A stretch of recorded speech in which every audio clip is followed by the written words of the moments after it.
You are listening to the GodArchy podcast, where we shove a crowbar between state and church. This is the spot where Christian faith intersects with libertarian anarchism and voluntaryism. I'm your host, Mike Meharry. In this episode, we're talking liberty in pink. Greetings, everybody. Thank you so much for tuning in to the GodArchy podcast. As always, I very much appreciate the fact that you've taken a little bit of time out of your day to listen to the show. Before we get into our interview for today, I wanted to touch a little bit on something that's been in the news this week, and that's renewed calls for gun control. Of course, we've had two so-called mass shootings over the last couple of weeks, and as always, whenever we have one of these tragic situations, the knee-jerk reaction is to ban some kind of gun. And of course, I could do a whole show on the foolishness of gun control, but I just wanted to touch on one aspect of it real quick before we get into the actual meat of the show. And that's the fact that let me just lay it out like this. If you want to end gun violence, if you are opposed to gun violence, you cannot support government gun control. You can't do it because it requires guns. It requires people armed with guns to enforce gun control. You can't get rid of the guns from people who want to have them unless you are using violence, force, and coercion. So you're actually doing the exact opposite of what you say that you want to do. You're not ending gun violence. You're promoting gun violence. It's just government gun violence. I don't think government gun violence is inherently any better than, crazy people gun violence. Gun violence is gun violence, and you're not going to stop violence using more violence. It doesn't make any sense from a logical standpoint. So that's my little spiel on gun control. I'm going to link to a couple of articles that I've written over at the GodArchy website in the show notes page if you want to dig a little bit deeper into this. But it just really frustrates me because the gun grabbers like to try to take the moral high ground by acting like, oh, we're for peace and we don't want violence. Yeah, you want violence. You want people with guns to come take my guns away. Of course you want violence. You just think it's justified violence. And quite frankly, I vehemently disagree with you. So that's that for today. Let's get into the actual show. I love talking with interesting people, and I think today's guest definitely qualifies as an interesting person. I'm going to be talking to Caryn Ann Harlos. She is the secretary of the Libertarian National Committee of the Libertarian Party. I hope I got all those words right. She's the national secretary in the LP. And a fascinating person. She's been involved in Libertarian Party activism for a long time. And she is also a fellow believer in Christ. So we talk mostly about her faith and the intersection of faith and Christianity. That's the bulk of the conversation, but we also do get a little bit into the LP, the work that she's doing there, and I let her make a case for Libertarian Party activism. Really good discussion with Caryn Ann. I think you're going to enjoy it, and let's just bring her in instead of me rambling on. So, Caryn Ann, welcome to the GodArchy podcast. Thanks for coming on the show. Well, thank you for having me. I always love getting these invitations. I jump at every single one of them that I can. I love talking freedom. You've been doing a bunch. You were on Tom Woods, and you were on Dave Smith recently. So now you've gone back down into the ghetto of podcasting. What, am I slumming it now? Yeah, you're slumming it now with the GodArchy people. But no, I appreciate you taking the time. I'm interested in talking to you. I heard the interview you did with Tom, and it was excellent. And you had mentioned your faith, so I kind of want to get into that a little bit. But before we do that, I know you have kind of a unique entryway into the world of liberty. That's I don't know that I've ever heard anybody that has gotten into the quote-unquote liberty movement through this gate. So why don't you share how you got into this crazy world? Okay, and I'll try to make it as short as possible. I was on Facebook, as we tend to do, right? Right. And I mostly in Christian groups at that time. And I was arguing with a couple Christians because Christians argue more than libertarians. Yes, they do. We do. And oddly enough, the subject was there was some city, and you'll remember this probably because it was so horrifying, that we're putting these spikes underneath overpasses to keep homeless people. I do remember that. Right. And I was absolutely appalled by this. And my very neoconservative Christian friends were in favor of it. Yeah. And I was just getting more and more upset. And then because I was the only one getting upset, they decided that they were going to call me a liberal, which at the time I would have, that was like, no, you might as well just call me Satan or something. So I freaked out. I didn't have pink hair at the time either. So I freaked out. I wanted to avoid that word at all costs. So I just spat out, no, I'm not a liberal. I'm more of a libertarian. And I didn't even know what the word meant, but I was trying to get out of being called a liberal, basically. And then I remembered there was another time on a Christian forum where I was using this cultural term that I thought I know what it meant, and I didn't, and it turned out to be pornographic. And so that was that has scarred me for life. So this time when I shot out this word, I didn't know what it meant. I'm like, oh crap. Right. I remember what happened last time I did it. Last time I pulled out an ass fact, you know? So I went and looked it up. So first thing that came up was lp.org. Yeah. And I said, well, okay, what's this about? And I found the platform and I started reading it. And it was like the heavens opened and the angels sang. I made it through the preamble and the statement of principles and immediately opened a new browser tab and registered libertarian. Yeah. And what's funnier about that is I never met a libertarian before. I didn't know anything about it except for what I just read. But also odder, I didn't vote before then. I wasn't political at all. Like for me to go change my voter registration, it's just like, why? You know, my husband came home from my lunch break and I told him, I said, hey, I just changed my voter registration. And he's like, to what? You don't even vote. And I'm like, yeah, well, okay. And yeah, that was a complete change. I mean, the only delay I used to get out of election season was throwing I was in Florida and we got a lot of the literature in the mail, was throwing the ballots away. And in my first couple of years in Colorado, that's what I did too. I get the mail-in ballot because we're all mail-in here. Right. And even before Corona. And I just took great delight in filing it in the circular file. Yeah. So yeah, it's pretty funny that I hate politics. I hate it with the hatred of 1,000 burning suns. I used to own a theology debate forum, which you probably didn't know. This is going to open up a whole other avenue for discussion. Yeah. And it was theologyweb.com, which is still one of the biggest ones. I no longer own it. I gave it to some people when I left. Uh-huh. And we had a politics section, and I wouldn't touch that section with a 10-foot pole. I didn't moderate it. I wouldn't go near it. You know, that was as bad as the creation evolution debate that I didn't want anything to do with. So I just stayed in eschatology and soteriology and all those fun things. And yeah, and now me being in politics is just like, God, you do have a sense of humor, man, because if I had a multiple choice test that said, you know, you'd be, you know, the secretary of a political party or have quintuplets after menopause, I would have picked the quintuplets. Right. That's funny. Where in Florida were you, just real quick? Boynton Beach. Okay, yeah. I'm in North Florida. Just north of Jacksonville. So I'm almost in Georgia. Oh, okay. Yeah, I still work in Florida, though. I kept my job when I moved, and so I still work in West Palm remotely. So my life really hasn't changed with Corona, but always been remote ever since I lived in Colorado. Yeah. So yeah, I still have my Florida job. My sister lives in Melbourne. Okay.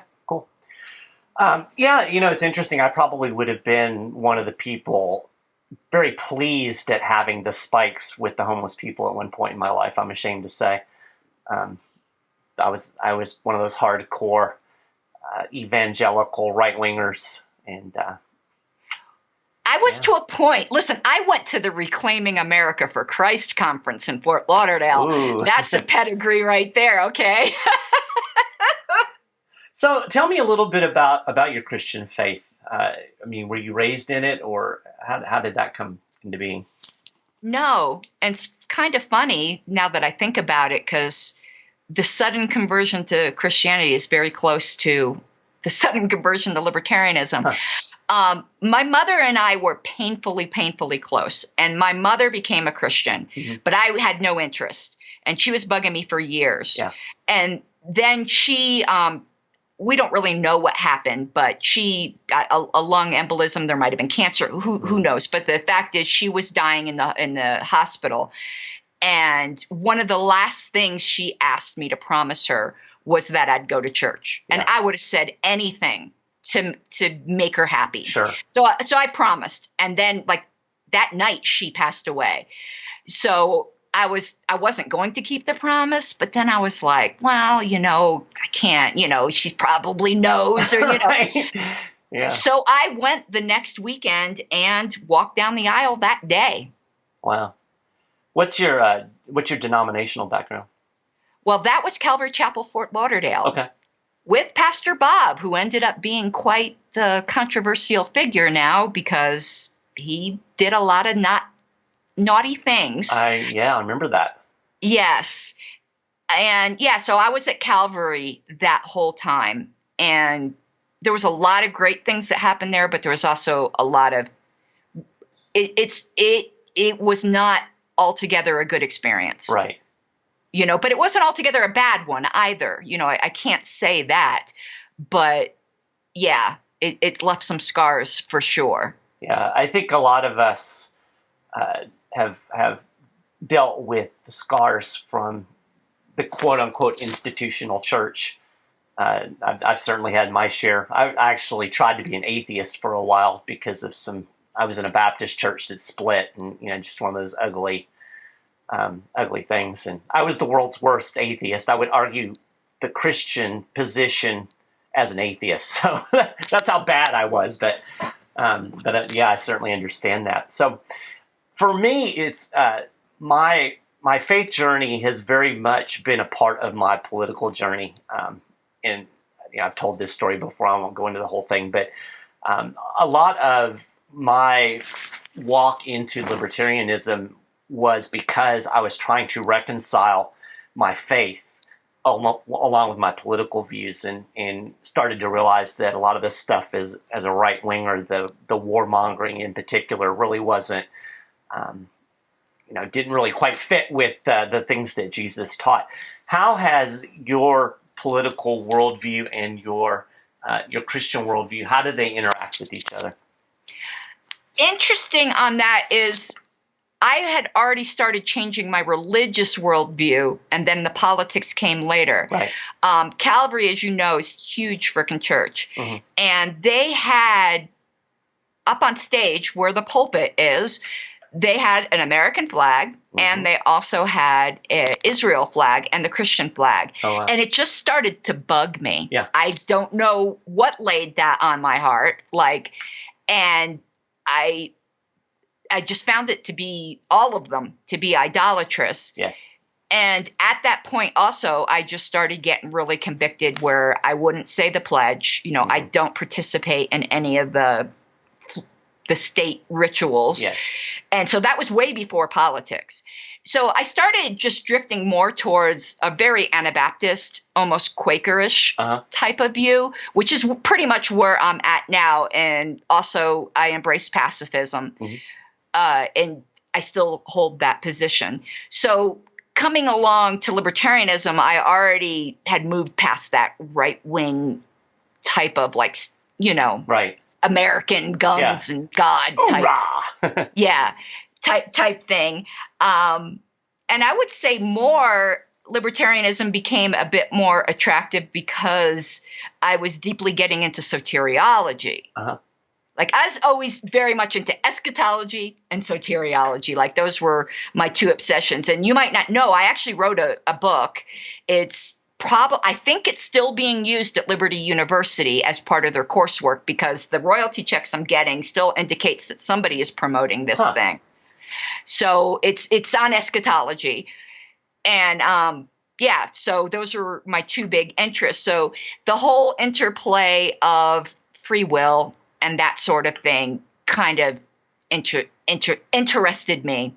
So that kind of prompted me for the libertarian philosophy, because I was a hardcore Calvinist for a while. Okay. Which is fun in Calvary Chapel, I can tell you. But then I kind of went from Molinism to Calvinism, and then I'm kind of back to Molinism. Okay, interesting. Yeah, it seems like there's a lot of the folks. I'm pretty active, like in the LCI, Libertarian Christian Institute. And it seems like there's a lot of Calvinists in there, and I definitely tend more towards we go to a Methodist church, but I definitely tend more toward a free will point of view myself. But that's one of those things that you're talking about that Christians can argue about endlessly. Yeah, they can. And I kind of, don't like arguing Christian stuff that much anymore. No, I don't Eschatology, though, I'll never stop, I don't think. Yeah. But, those other things, I really don't think we're capable fully of understanding it. I agree completely. And especially with folks, and obviously you run into this in the world of the LP. There are a lot of libertarians that are pretty hardcore atheists. And I've learned a long time ago, you're not going to argue somebody into faith. There's no point in it. And I just don't waste my energy. I'd be happy to talk about my faith with anybody who wants to have a genuine conversation. But folks that want to just argue about it, it's like, why do that? I'll argue politics more vehemently than I'll argue faith things, because to me it's a relationship. And I could tell you, how wonderful my wife is all day. She is wonderful. But you're not going to necessarily believe me until you meet her and experience that for yourself. I can't argue with you into being convinced that my wife is wonderful and awesome. So that's kind of the way I look at my faith as well. Yeah, I would agree. I used to be much more combative, but again, moving towards more the as I said, very Quakerish type of view. It's much more pietistic, so there's not a lot of battling. It's very experiential. Right. So I had very little interest in those sorts of things.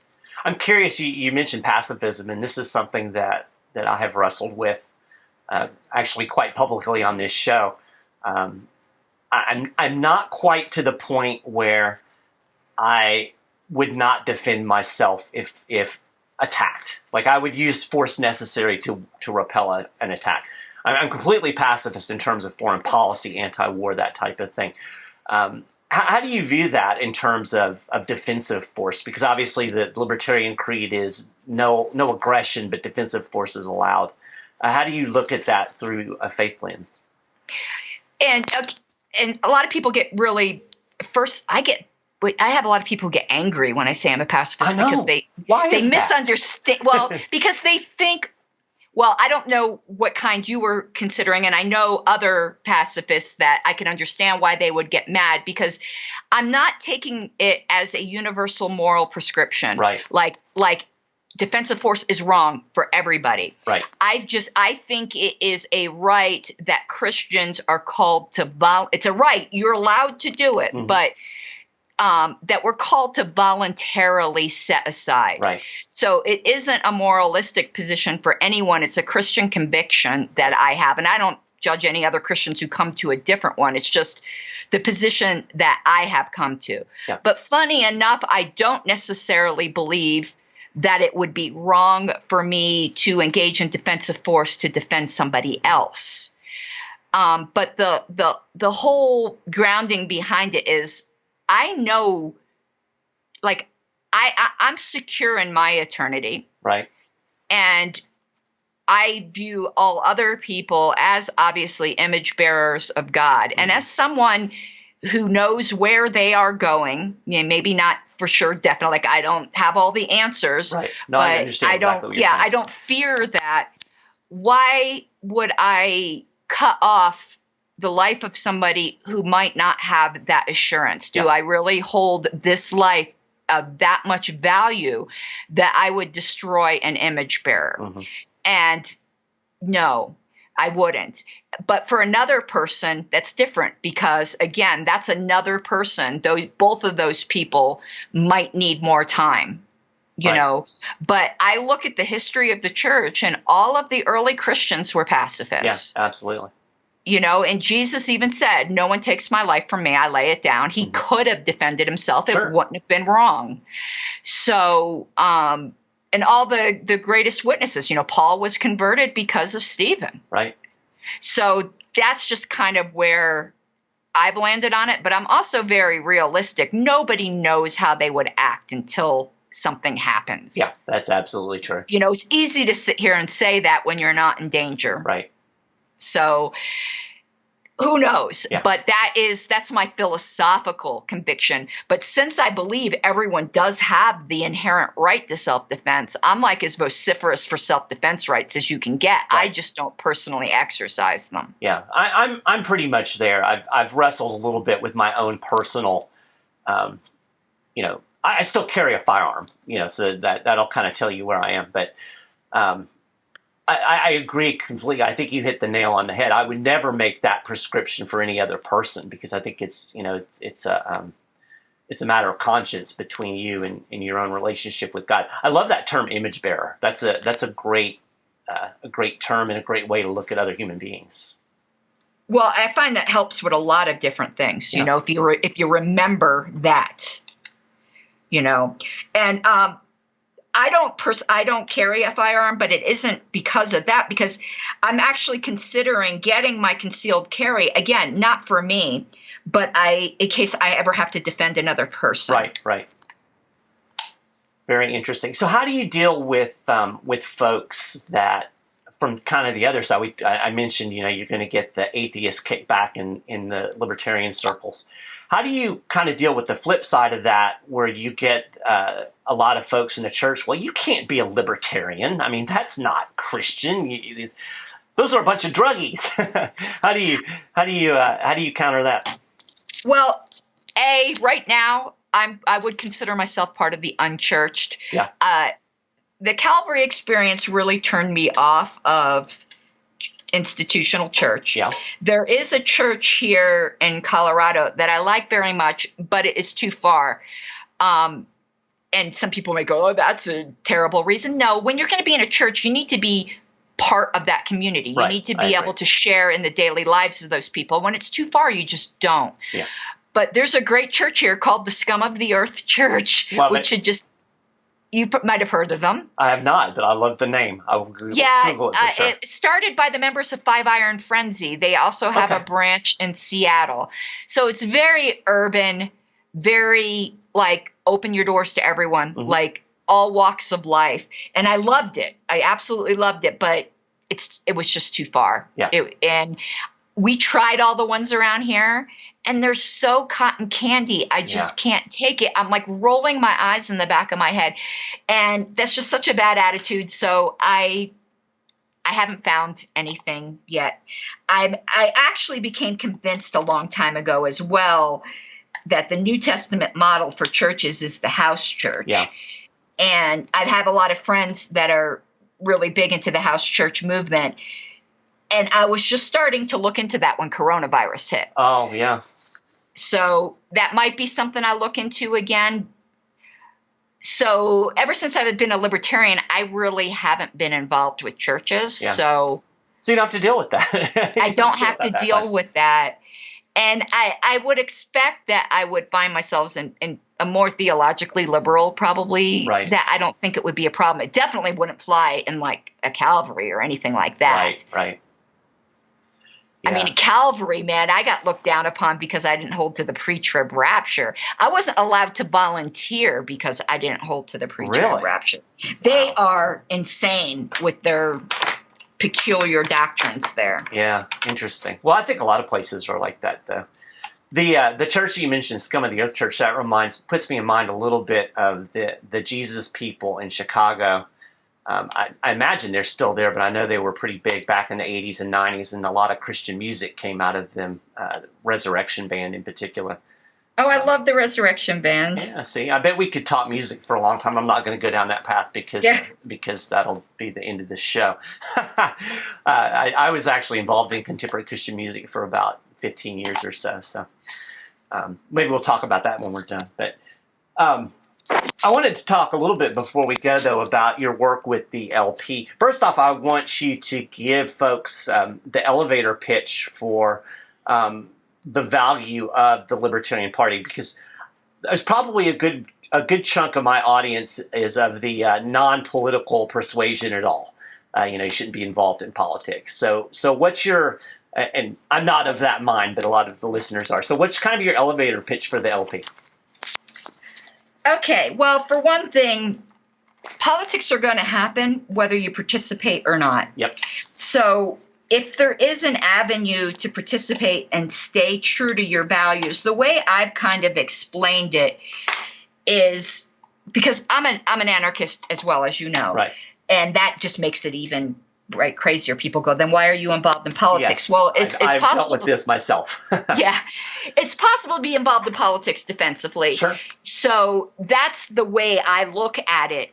If you can at all move the needle towards more freedom and not have to use violence to do that, then why wouldn't you, if that's where you're called to do? Right. Now, some people will say voting is violence. Yeah. Not if you're not voting for somebody who's going to commit violence. It's not. Exactly. That's, to me, I never got that whole voting is violence thing. Yeah. I get it if you're voting for somebody, again, who's going to impose their will upon people against their natural rights. But allegedly, not all libertarian candidates, unfortunately, live up to the standard. But allegedly, when you're voting for a libertarian candidate, they're not going to do that. Right. The worst that they're going to do is keep a status quo. And to me, that's not the initiation of force. That force already exists. And if they can reduce it in any way. Plus, also, being in a political party gives you a unique opportunity to spread libertarianism that you do not get anywhere else, because there are all sorts of doors and platforms that are open to you for free simply by being a member of politics. So there is so much media that you can get. Again, just by running as a candidate. Even I was a line holder candidate, which means I didn't spend a dime. I didn't really do anything. Right. But I got sent all these surveys that ended up getting published in all the local newspapers, and I basically just got to rant against the government. And who knows who's going to read that and go, yeah, and you never know. Right. So that, to me, is the advantage, that it gives a focal point for libertarian activism. And one thing, this is the joke, but it's not really a joke. It's kind of like the sad joke, that the Libertarian Party is really, really good at one thing, and that is taking a small government constitutionalist and turning them into an anarchist in short order, which is what happened to me. It wasn't 6 months, it was 10. Right. But that story is just so common. So it's a way to recruit as well, even if ultimately your goal is non-political. What a better place to meet people who, at least ostensibly, hold to your views. Yeah. But I get when some people don't want to be involved. I don't really care if that's what somebody thinks. I only care when they start, dragging me because I do. Right, exactly. So it's like, you do what you want to do, but I don't crap on you, don't crap on me. Yeah. There's a place for all kinds of different work. I've never gotten involved in the LP primarily because with my work at the 10th Amendment Center, we're working with Democrats and Republicans. I don't want to be pigeonholed into a party. But I've been an observer and supporter of the work. And now I will tell you, I've always respected the way that you've handled yourself in a national position, in a party that can sometimes, as we know, be quite contentious and factional. And you've done a really good job of navigating those waters, I think. So that's a thumbs up to you. And to your point, you're a prime example of that party. It has libertarian in the name, right? So whether we like it or not, as philosophical libertarians, people are going to associate the party with what we think. So it's good to have a platform that people can look at and say, oh, this is what a libertarian is, just as was your case. So I'm completely with you. And, you know, as you said, politics is going to happen regardless. And I've made the exact same case. We have a government. We have a state. Yeah. It is doing things to us. It is locking people in cages. It's starting wars. It's manipulating the money. All of these things that if we can push back and roll that back, even if we're not having, you know, the anarchist utopia that we would all dream of, we're still making the world a freer place. And to me, if we can legalize marijuana someplace and somebody cannot be locked in a cage, that's a win. Yeah. And the way I also kind of look at it is, you know, an anarchist, at least, being involved in politics is somewhat like, you know, a virus in the computer system. Right. And I have no problem with that. The LP has always described itself, at least in the past. Some people today, I just think, are too concerned with respectability from people who will never respect them, so they might as well stop trying, is the anti-political party. You know, we're a political party out of convenience, but our goal is pretty much to destroy politics as we know it, peacefully. Right.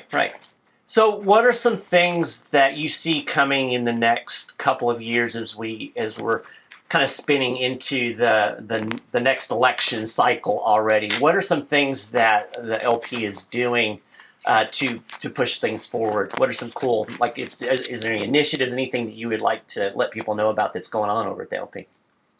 Well, you know, the National Party is not, people get confused, I think, and put a lot more importance on the National Party when really the action is happening as it should be at the state party level. Yeah. So that sort of question almost is somewhat not relevant to the National Party. We're there to provide an infrastructure. Okay. So there is a lot of like really boring, I put that in quotes, infrastructure type work we're doing. Right. But the initiatives and the like come from the state parties generally. And on that ground, so outside of my National Party work, I'm involved with ranked choice voting. And so I think that is something whose time has come. Explain what that is to folks who don't know. There's many different forms of it, but basically the major organizations kind of have settled on one. But let's just say you have 4 candidates on your ballot running for a single seat. It also works on multi-seat, but it's easier to explain single seat. Right. Instead of just voting for one and then first past the post is the one that wins, whether or not they have a majority, because in a 4-way race, someone could win with 30% of the vote, which is right, is hardly a mandate. You rank your choices, and you can rank all or one of them. If you just want to vote for one, you could just rank 1-1, but otherwise you go 1, 2, 3, 4. Right. And when they first tally everyone's first choice votes, and if someone gets a majority just by first place vote, that person is the winner.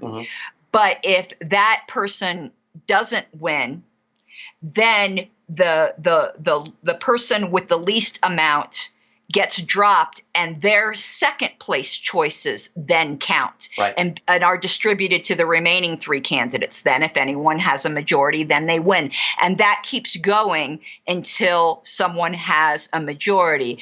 And it's a consensus candidate because people actually ranked that they would be okay with them. It might not be their first choice, but they would be okay with them. So it is a way to get a consensus candidate that actually gets elected by a majority. And what it also does is it totally kills the wasted vote effect that people perceive, though I can tell you why I think that's crap to begin with. But that way you don't have to fear putting first place a third party candidate, because you can put your major party candidate that you would prefer over the other as your second place. Right.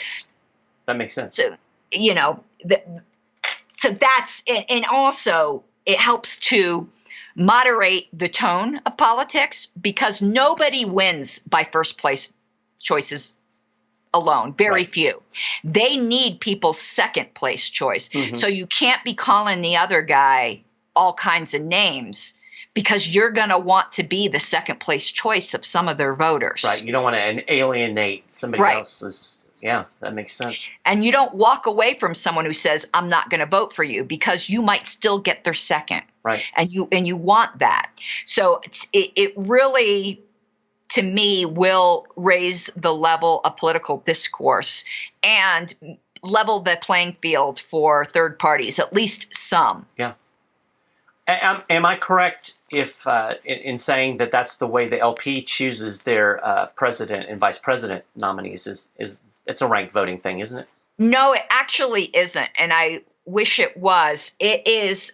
We require a majority, but it's a pick one, and we just keep having subsequent rounds until someone gets a majority. Okay. And we nominate our president and vice president separately. Right. I didn't know that. Well, which is interesting. Yeah. Well, yeah, it could create a very interesting ticket, which I think in some ways it did this last election cycle in some ways. Yeah. You had Spike, who's very much a radical, right, and Jo, who's very pragmatic, though her views weren't at all, unpure. I don't know how to put it. Right. But yeah, that was a mixed ticket. But Jo didn't indicate a preference. Generally, after we nominate the presidential candidate, they'll say who they prefer. Right. And usually the delegates will give it to them. Yeah. But Jo didn't name a preference. That's how we got stuck with Bill Weld, because Gary Johnson basically cried and asked for that lying piece of crap. Yeah, that's a whole nother ball of tomatoes. Rotten tomatoes. Yeah, that was no bueno. But, I was the only one who got up and said, I'm on C-SPAN, up on stage saying, how about we not nominate somebody who only read our platform a week ago? How about we don't do that? Well, that was interesting. We won't go down that old memory hole, but yeah. Yeah, but I didn't vote for him. That's all I can say. There you go. Well, I like the point that you made about the importance of the state parties. That plays right into my, I'm big on decentralization, and most of the political work that I do is at the state and local level. There's so much more impact and influence we can have at the more local level than we can have at the national level. I tell people all the time, your state representative and state senator are far more powerful in terms of you being able to get things done through them than your congressman or your senator in Washington, D.C., who really doesn't care anything about what you think unless you're a well-moneyed lobbyist. So I do think that's extremely important for anybody who's doing any kind of political work to really don't forsake your state and local activity, because we can get so much done at the state and local level. People don't realize it. So I've got one more question to close out on.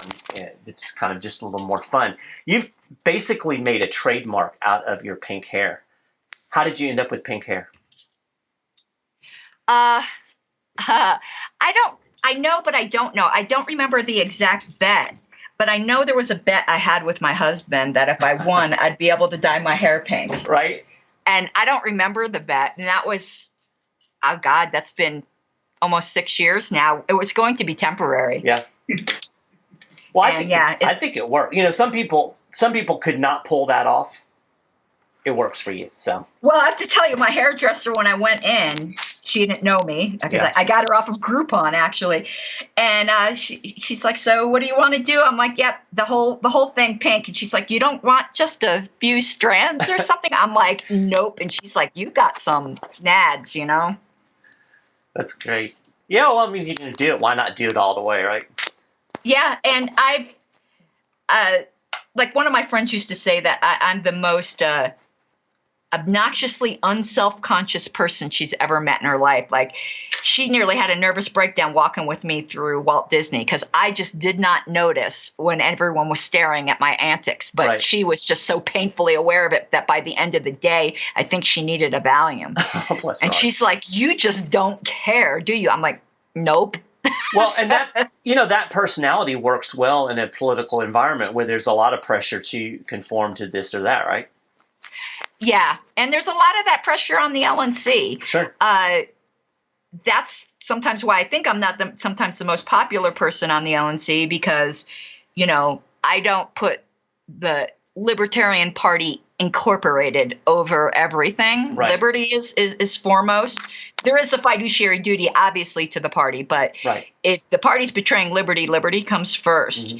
And it's so easy to fall in line. As you know, like, I've been pretty outspoken on some issues, and I've gotten a lot of flack because the attitude is you complain in private and you circle the wagons in public. And I won't do that. The minute I do that, it's like I've been corrupted by the system. And nope, will never be that person. And I wasn't elected to be that person. I ran on a whistleblower platform. Yeah. So that's what they voted for. That's what they got. That's what I'm going to be. Yeah.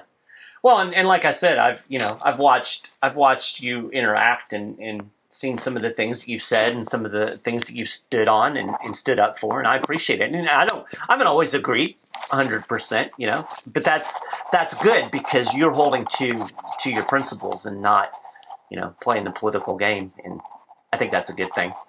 Well, and it's easy to do, because here's the reality. The person I was talking to actually right before I got on the phone with you was asking me about some committee appointments that are coming up and asking if I applied for them. Do I think I'm going to be on them? I said, no, probably not. That's the price you pay when you're outspoken and you're not trying to curry favor constantly with your colleagues. They don't vote for you to be on committees, and that's okay. That's probably the price I'm going to have to pay. It is what it is, right? Yep. I'd rather have my integrity than the committee seat. Well, and you're taking your integrity through your entire life with you, so that's your integrity for a political position or a committee seat's not a good trade-off. Yeah, and sadly, who knows? They might surprise me. Yeah, and sadly, people sometimes forget that, but they do. It's so easy to do, though. I don't even. It's like I'm now, having been at one of the higher levels, at least in a smaller political party, I see how easy the temptation is. Oh, yeah. And I'm not so quick to judge people who fall into it, because it's super, super easy to go along to get along. Yeah. Well, and I think, to be effective in politics, there's a point that you do have to be willing to compromise. That's part of the process. And, I try to walk that line with the 10th Amendment Center work, looking at policy. At what point does a bill become so watered down that it's useless? Right. Or on the flip side of that, where do you want to be careful that you don't give up a slice of bread just because it's not the whole loaf of bread. So you do have to walk those lines. I don't think you can be effective in any type of political activism if you're not willing to make those compromises, to listen to other people, to take incremental steps forward. At the same time, you want to maintain your principles. You want to make sure that you're not betraying those. It's not an easy thing to do. People that are, it's easy to sit back from the peanut gallery and make judgments on those kinds of things. When you're actually in the midst of it, it's not quite so easy. No, it really isn't. And the funny thing is, though, the word compromise has been so distorted, too, because this is what the Republicans and the Democrats think is compromise. The Democrats will want a 20% tax increase, and the Republicans will get them down to 10 and claim that's a victory. Right. No, you lost by 10. Sorry. Right. You went 10 steps in their direction. Yeah. No, a compromise is they want 20, you want 40, and you settle on 20 less. Right. Right. That is a libertarian compromise right there. Yeah. You always ask for the moon, and you'll take halfway to the moon if that's all you can get. Right. Right. Well, I'm going to let you go. I do appreciate your time. Is there any, you have any websites or anything that you want to promote, have people check out? I always do that. Well, I have my YouTube channel, which is Pink Flame of Liberty. And I stream quite often, mostly on Libertarian Party issues, a lot of historical issues, also some philosophy. So yeah, I would really recommend that people check that out. And if anyone is at all intrigued on getting involved with the Libertarian Party, I really, really do encourage it. And you would go to lp.org/join. But before you do, this is going to be the selling point for you, perhaps. Do as I did. Just go to the lp.org, ignore whatever libertarian crap you see on Facebook, and just read the preamble and the statement of principles. And you will not get a more poetic, pure statement of our principles. And the fact is, the statement of principles is unamendable. So no matter what kind of moderates come in, try to water the message down, the way our bylaws are written, the statement of principles is there for good. There's a self-destruct mechanism in our bylaws that you cannot amend the statement of principles. So no matter what happens with the crappy candidates we may have sometimes, that will always be there. When I say impossible, it's functionally impossible. Right. It's 7/8 of all registered delegates, and you're never going to get 7/8 of all registered delegates of libertarians to agree on anything. No. So it's functionally impossible. So that's what I always hook on, is that the statement of principles has been there since 1974. It's not going to change. And the beauty of it for a political party is that the statement of principles makes an absolute statement of agnosticism on the existence of the state. So the Libertarian Party's official position is, we'll see when we get there. Right. And that's why anarchists feel perfectly welcome there, because the party itself takes no position on the ultimate end game. Will there be a tiny, tiny state, or will there be none? We shall see. Yeah. And I tell you what, I would take a tiny, tiny state over the behemoth that we have today. Yeah, for the 5 years it lasts, right? Right, exactly. Exactly. Well, yeah, once you get to there, then we can work to get rid of that. But yeah.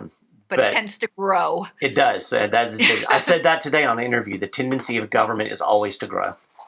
Well, I appreciate you taking the time. It's been fun chatting with you, and I will link to all of that stuff on the show notes page so people can check it out.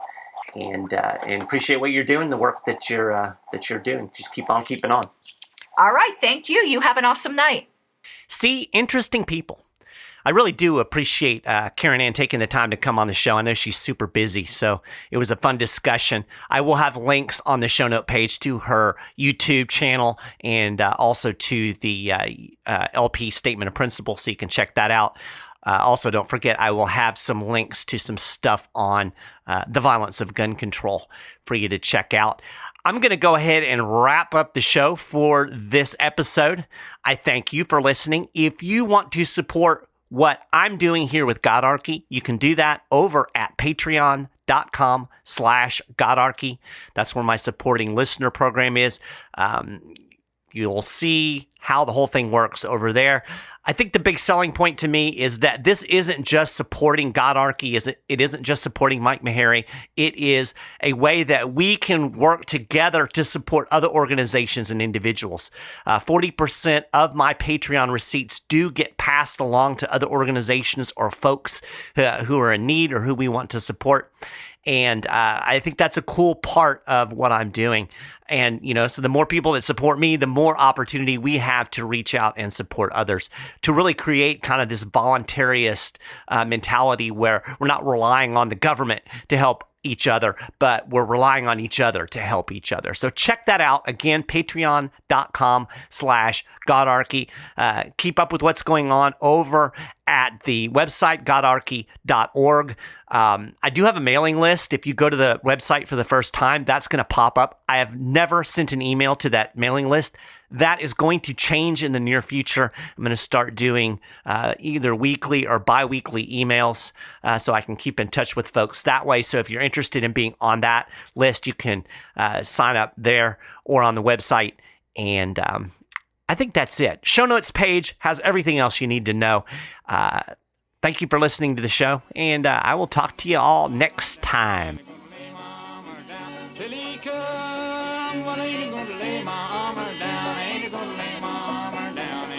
Oh, you ready for me?